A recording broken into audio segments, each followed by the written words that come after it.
대한민국 진짜 영어혁명 반쌤 채널에 오신 것을 환영합니다. 안녕하세요. 당신은 원래 영어 천재입니다. 지난 시간에 이어서 천재의 능력을 가지고 있지만 우리가 그 능력을 제대로 활용하지 못해서 썩히고 있는 우리 두뇌를 제대로 활용해서 영어를 공부하는 방법에 대한 모든 비밀을 확실히 알려드리겠습니다. 자신이 영어 천재가 되는 방법에 대한 모든 것을 확실히 알고 싶으신 분은 이 강의를 시작하기 전에 지금 바로 구독과 좋아요를 꼭 눌러주시고 이 방송 끝까지 시청해 주세요. 자, 여기 그림이 하나 있는데요. 좌뇌와 우뇌 각 부분이 주로 담당하는 일과 특징에 대한 간단한 설명, 이런 타이틀이 붙어 있습니다. 좌뇌형은요, 자, 수리, 논리, 현실적, 정리정돈, 전략, 계획, 체계적, 작업 진행, 분석, 이런 말들이 있고요. 다음에 우뇌형은요, 상상, 생각, 총체적, 그림, 색상, 음주, 글짓기, 음악, 감상적, 직관적, 이런 글들이 써 있는데 전체적으로 봤을 때 좌뇌형은 현실적이고 논리적인 그러한 느낌을 주고 우뇌형은 비현실적이고 초월적인 느낌을 줍니다. 자, 다섯 번째로 언어와 관련해서 좌뇌와 우뇌 각 부분이 주로 담당하는 일과 그 특징의 차이를 한번 살펴보겠습니다. 좌뇌는 숲보다 나무를 봅니다. 우뇌는 나무보다 숲을 봅니다. 좌뇌는 이름 기억을 잘하고 대화 시 세련된 단어를 사용합니다.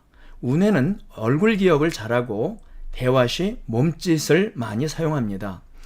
자, 그 다음에 좌뇌는 한 번에 하나씩 체계적인 방법으로 문제를 해결하고 우뇌는 문제에 대한 총체적인 그림을 가지고 문제를 해결합니다.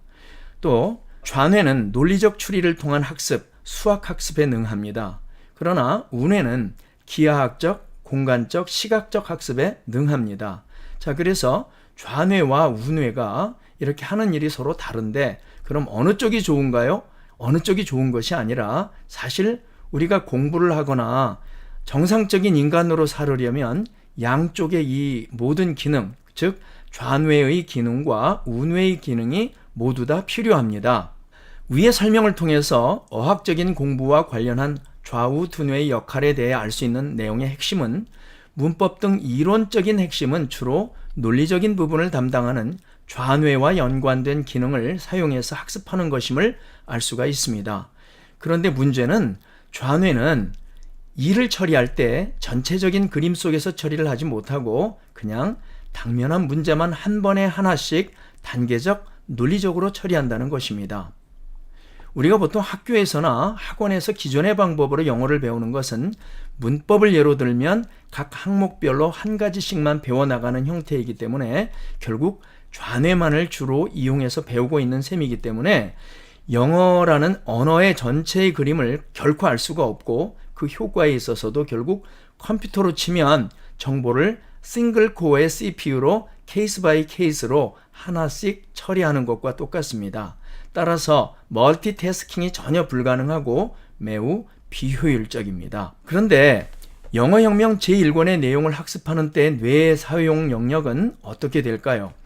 영어혁명 제1권은 일단 우리의 좌뇌가 자기의 원래 기능인 논리적인 활동을 제대로 할 수 있도록 영어의 필수적인 문법적 원리와 모든 종류의 문장의 구성 원리를 논리적으로 이해할 수 있는 토대를 마련해주는 역할을 합니다. 이 책에서는 영문법의 개별적인 부분에 대한 설명은 물론이고 문장론 전체 핵심들을 모두 다루고 있는데 개별적인 문장 요소들에 대한 설명은 주로 좌뇌에서 논리적으로 이해를 하고 그 문장 요소들이 서로 어떠한 관계를 가지며 영향을 주고받고 의미를 형성하는지 등 문장 요소들이 전체적으로 어떻게 서로 맞물려 돌아가는지에 관한 지식을 공부할 때에는 좌뇌는 물론이고 우뇌도 함께 인식하며 학습을 합니다. 즉 영문법과 구문론의 이론을 공부하되 좌우의 뇌가 함께 협력해서 돌아가는 것입니다. 이 글을 한번 제가 빨리 읽어보겠습니다. 캠브리지 대학의 연구 결과에 따르면 한 단어 안에서 글자가 어떤 순서로 배열되어 있는가 하는 것은 중요하지 않고 첫 번째와 마지막 글자가 올바른 위치에 있는 것이 중요하다고 한다. 나머지 글자들은 완전히 엉망진창의 순서로 되어 있을지라도 당신은 아무 문제 없이 이것을 읽을 수 있다. 왜냐하면 인간의 두뇌는 모든 글자를 하나하나 읽는 것이 아니라 단어 하나를 전체로 인식하기 때문이다. 이는 단어뿐 아니라 구와 절의 경우도 마찬가지이고 영어 문장도 동일하다. 여러분, 제가 이 글을 읽는 동안 뭔가 좀 이상하다라는 느낌을 혹시 가지신 분 안 계십니까? 자, 제가 조금 전에 캠브리지 대학의 연구 결과에 따르면 그랬는데 지금 자세히 보면 캠릿브지라고 써 있고 연결 국어에 이렇게 써 있습니다. 자, 그 다음에 여기에 배열되어 있는가 하는 것은 그랬는데 배되어로 되어 있고 하것느는 이렇게 되어 있습니다. 중요하지 않고가 아니라 중하요지 않고 이렇게 되어 있습니다. 이렇게 지금 뒤에 있는 말들도 엉망진창 뒤죽박죽 지 맘대로 되어 있습니다. 그런데 어떻습니까? 이것을 빨리빨리 읽는데 전혀 어려움이 없었습니다. 여러분도 아마 눈으로 따라 읽으면서 전혀 눈치채지 못하고 저와 똑같이 읽었을 수 있습니다. 이것이 도대체 어떻게 된 일일까요? 위의 글을 빨리 읽으면 우뇌가 주로 동작을 해서 순간적으로 전체적인 내용이 뜻이 통하도록 만들어 주어서 우리가 그 뜻을 이해하는 말로 인지할 수 있게 해주고, 천천히 지금같이 이렇게 읽으면 그때에는 좌뇌가 주로 동작을 해서 글자 하나하나의 옳고 그름을 확인하면서 오탈자를 따지게 됩니다. 영어 학습에는 이 두 가지 기능들이 모두 필요합니다. 이렇게 좌뇌와 우뇌의 합작이 이루어진 상태에서 줄긋기를 통해서 또다시 전체적인 이론을 통합적으로 학습하게 됩니다. 이때 먼저 컬러펜으로 다양한 각종의 문장 속에 쓰인 문장의 각 자리에 따라 쓰인 요소들의 쓰임새와 품사들을 좌뇌로 논리적으로 추론해서 마킹을 하고 나면 이제 번역을 하게 되는데, 이때 좌뇌는 단지 각 단어의 뜻을 떠올려주고 우뇌는 그 단어들을 의미가 통하도록 신속히 조립해서 문장 전체의 뜻을 보여주되 이것저것 복잡한 스캔의 단계를 거치지 않고 제가 위에 글을 읽었을 때 나타나는 현상과 똑같이 마치 사진을 찍듯이 순식간에 그 컬러에다가 번역의 순서를 매기고 문장 전체에 쓰인 단어나 구나 절들이 한국어로 의미를 통하는 말이 되도록 조립해서 완성된 문장의 형태로 머릿속에 떠올려주는 것입니다. 따라서 정보를 처리하는 속도가 매우 빨라지고 빠른 속도로 읽어도 바로 이해가 됩니다. 우리는 영어 듣기를 할 때 안 들리는 이유가 소리의 속도가 너무 빠르거나 우리말과 어순이 달라서라고 생각을 하지만 영어 문장 자체를 이해하지 못하기 때문에 안 들릴 뿐이지 속도나 어순과는 별로 상관이 없다는 것을 알 수가 있습니다. 영어 강사들 중에는 영어 문장을 번역할 때 왔다 갔다 하면서 번역을 하면 듣기를 할 수 없기 때문에 그냥 영어 문장의 원래 순서대로 내림차순으로 번역을 하고 인식을 해야만 한다고 하면서 그것을 직독직해라고 하며 뭐 대단한 것처럼 주장하는 분들이 많습니다. 언뜻 들으면 그럴듯하고 맞는 것 같지만 사실 이것은 우리의 뇌가 어떻게 작동하는 물건인지를 전혀 모르기 때문에 생긴 오해의 발언일 뿐입니다. 물론 좌뇌의 입장에서만 보면 맞는 말입니다. 그러나 우리에겐 우뇌가 있고 앞에서 본 케임브리지 대학의 연구 결과 본문의 예에서처럼 우뇌가 그 모든 뒤바뀐 순서를 한순간에 바로잡아서 우리말 어순으로 잡아주는 기능을 하기 때문에 그런 걱정은 한낱 쓸데없는 기우일 뿐인 거죠. 듣기를 제대로 하시는 분들은 누구나 우리가 영어를 들을 때 단어 하나하나를 듣고 순서에 맞게 왔다 갔다 하며 해석해서 조립을 하지 않고 머릿속에서 구나 절 단위로 한순간에 통째로 인식하고 전체로 해석한다는 것을 잘 알고 있습니다. 동시통역사인 제 입장에서도 역시 동일합니다. 그것을 경험해보지 않은 사람들이 어순을 따지며 직독직해라는 이상한 방법을 주장하고 있지만 이 방법은 어떻게 해서든 그 문장을 한국어로 해석을 해보자는 데에만 그 목표가 있는 까닭에 그렇게 해서 해석을 하더라도 결국 그 문장이 왜 그렇게 만들어진 것인지 따위는 안중에도 없으니 영작은 아예 불가능합니다. 영어 공부가 영문 해석이 전부라면 모를까? 그렇지 않다면 이건 심각한 오류죠. 영어 문장을 해석하거나 번역하는 것은 영어 공부의 단지 첫걸음일 뿐입니다. 진짜 영어 공부는 일단 영작이 되어야 하는 겁니다. 여러분이 I love you 라는 말을 들었을 때 먼저 나는 사랑한다 너를 이렇게 듣고 나서 다시 나는 너를 사랑한다로 우리말 순서에 맞게 바꿔서 해석한 후에 제가 나를 사랑한다는 얘기군, 이렇게 그 뜻을 인식하시나요? 아마도 그런 분들은 아무도 없을 겁니다. 그냥 듣자마자 이런 모든 절차와 상관없이 당신을 사랑합니다 또는 사랑해요로 즉각 인식이 될 겁니다. 이것이 우리 우뇌가 가지고 있는 특별한 능력입니다. 제 말이 맞다면 결국 그 능력은 여러분도 이미 가지고 있다는 뜻입니다. 우뇌의 이러한 현상을 메타인지라고 하는데, 줄긋기를 자주 반복적으로 하면 이러한 좌뇌와 우뇌의 협동이 매우 긴밀해지므로 뇌의 효율이 아주 높아져서 메타인지 능력이 비약적으로 향상되기 때문에 이로 인해서 영어 듣기나 빠른 독해의 스킬이 자연스럽게 매우 급속도로 향상되는 것입니다. 학교에서 공부를 잘하는 0.1%의 학생들은 예외 없이 바로 이 메타인지가 탁월한 학생들입니다. 메타인지가 그럼 뭘까요? 메타인지란 어떤 지식에 대한 인지의 과정이 논리적인 단계나 어떤 검색 등을 거치지 않고 즉각 발생하는 경우를 의미합니다. 이것은 우리 인간만이 가진 우뇌의 특별한 기능입니다. 예를 들어 만약 내가 한 번도 저장한 적이 없는 영어 학습을 위한 계획표라는 문서가 내 컴퓨터 안에 저장되어 있는지 어떤지를 컴퓨터로 알아보려고 검색창에 제목을 치고 검색을 하면 컴퓨터는 그것이 심지어 슈퍼컴퓨터라 할지라도 일단 길든 짧든 시간을 들여서 컴퓨터 내의 모든 파일을 검색해 본 후에 없음이라고 표시하지만 사람은 누구라도 이러한 검색의 과정이 전혀 없이도 그 질문을 받자마자 즉시 그런 문서가 없다라고 말할 수 있습니다. 이것은 사람이 가진 어떤 지식에 대해서 자기가 아는지 모르는지 자신의 인지 상태를 자기의 기억을 모두 스캔해 보지 않고도 실시간으로 즉각 확인할 수 있는 특별한 기능이며 우리의 우뇌가 가진 놀라운 기능입니다. 이때 우리가 순간적으로 인지하는 지식은 두 가지로 나뉘는데 그 첫 번째는 자기 생각으로는 충분히 이해가 되고 잘 아는 것 같은데 막상 말로 표현해 보려면 설명이 잘 안 되는 지식이고, 그 두 번째는 잘 알 뿐 아니라 남이 충분히 알아듣도록 설명이 가능한 지식입니다. 이 경우 이 두 가지 지식들 중에 두 번째 지식, 즉 그 내용을 남에게 설명이 가능한 지식만이 진짜 사용이 가능한 실제적인 지식이 됩니다. 이 첫 번째 지식은 아는 것이 아니라 단지 자주 듣거나 보거나 접해보아서 아는 것 같아 보이는 친숙한 내용일 뿐 실제로는 결코 활용 가능한 자기의 산지식이 아닌 아는 것 같은 착각일 뿐입니다.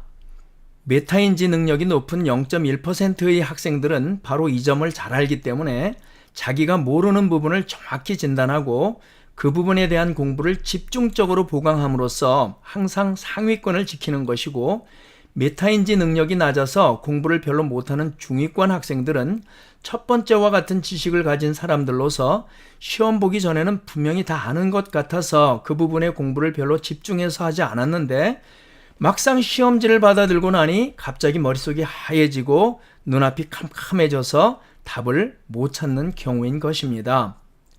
따라서 이 메타인지 능력을 높이기 위해서라도 우리가 배우는 모든 이론들을 자기에 맞는 수준의 언어로 반드시 정의해 보는 습관을 가져야만 합니다.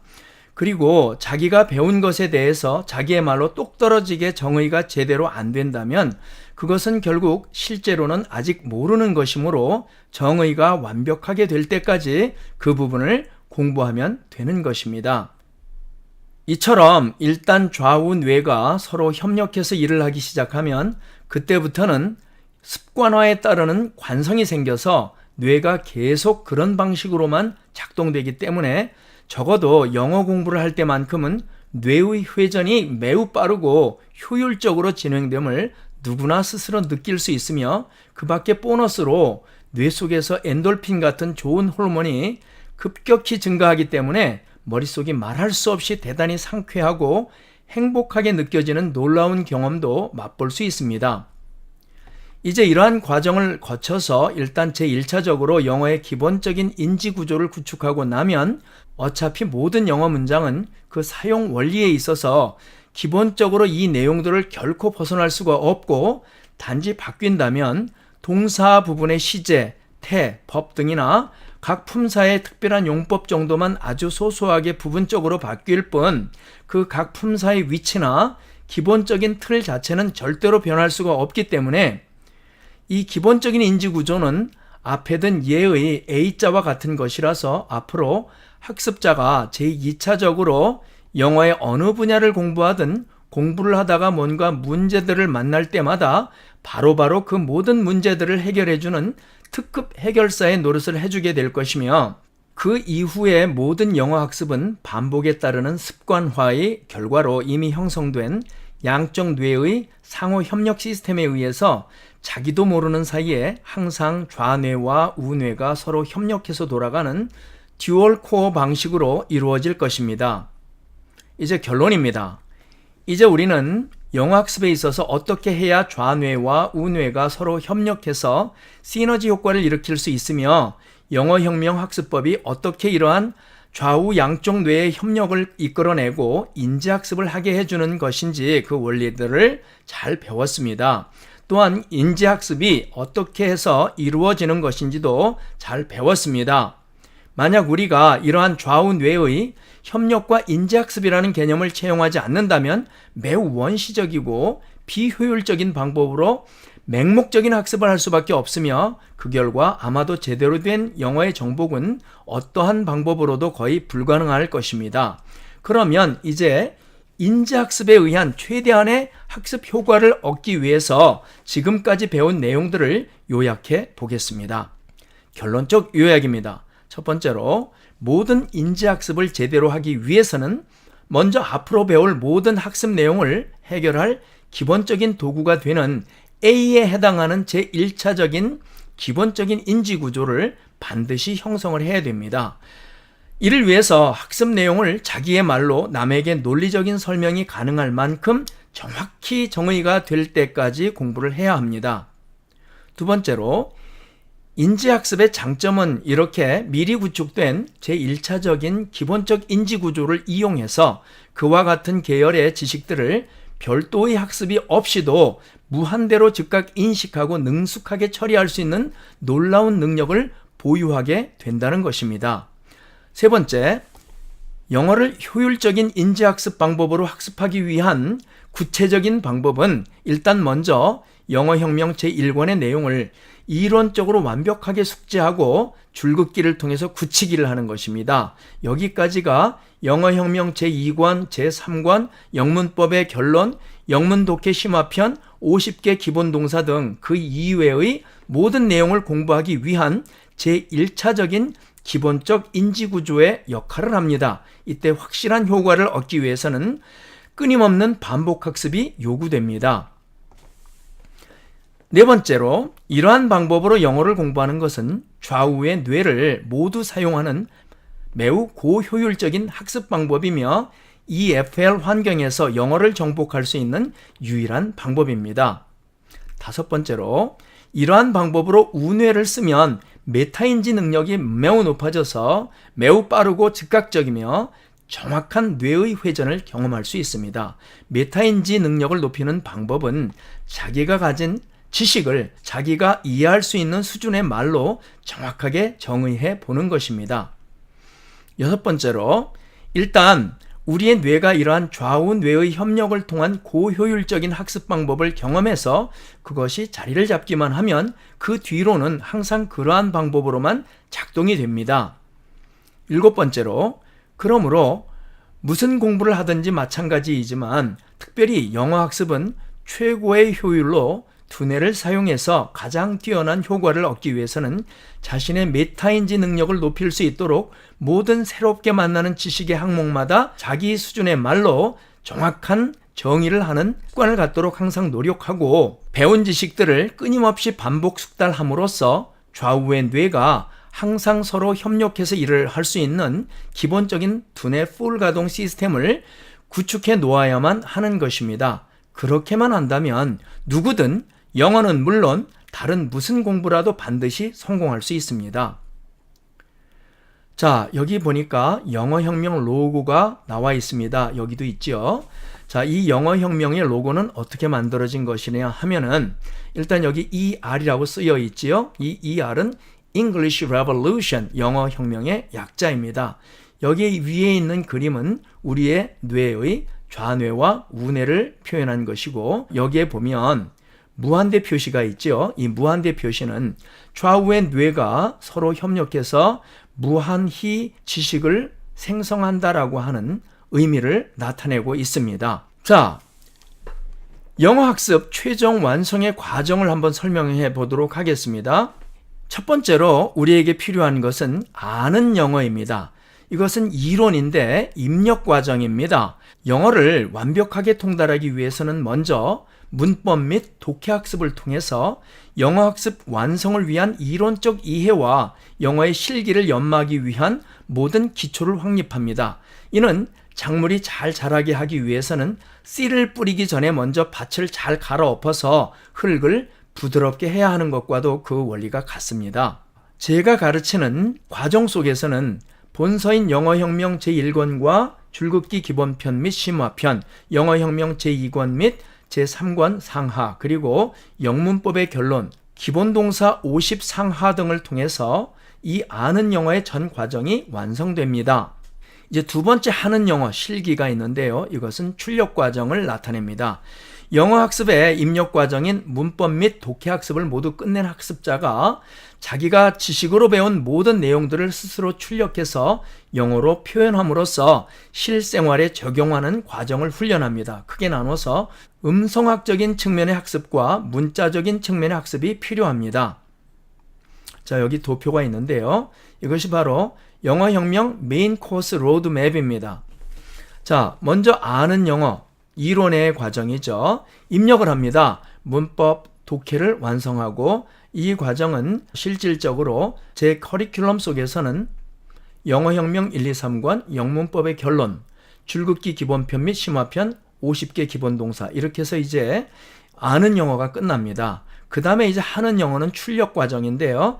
음성과 문자로 이렇게 두 가지로 계열이 나눠집니다. 음성에서는 말하기도 음성 쪽이고 듣기도 음성 쪽이죠. 그런데 말하기에는 대화식이 있고 서술식이 있습니다. 대화식은 문답식 회화와 화술을 공부합니다. 서술식에서는 관용 발음을 공부해서 내가 일방적으로 말하는 겁니다. 그 다음에 이제 일상 표현이 있고 내레이션, 즉 내가 어떤 테마를 가지고 길게 말하는 것을 의미합니다.